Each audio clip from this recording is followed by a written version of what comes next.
Maraming nagtatanong, how do you get paid daw sa Rocket.ph?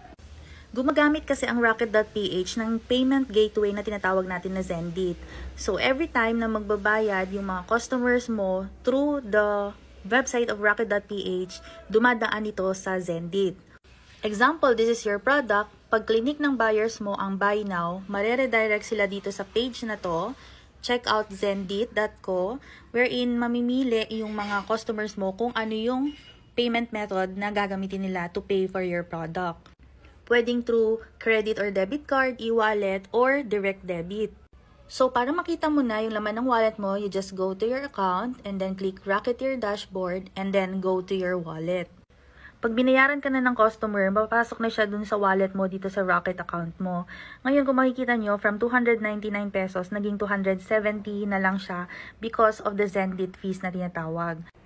Meron tayong binabayaran na 10% platform fee sa Rocket.ph plus yung Zendit fees.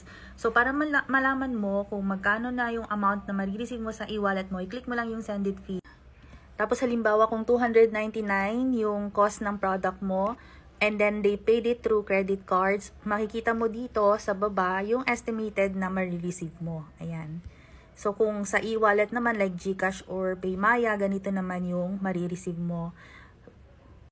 Which is na-less na yung mga transaction fee and all the other fees na mababawas dun sa amount na marireceive mo sa e-wallet.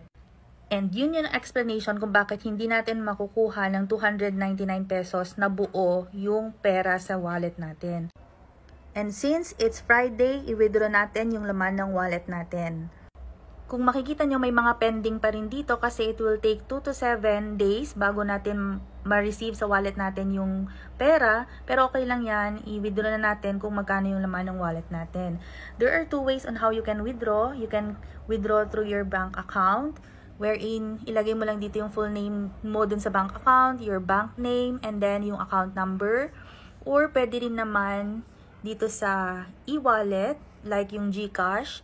So, lagay mo lang yung name mo, yung kung anong klaseng e-wallet yan, let's say GCash, and then your number. And remember, may maliles pa rin na Zendit fee, so hindi natin makukuha ng buo. But anyway, nasa 11.2 pesos lang naman.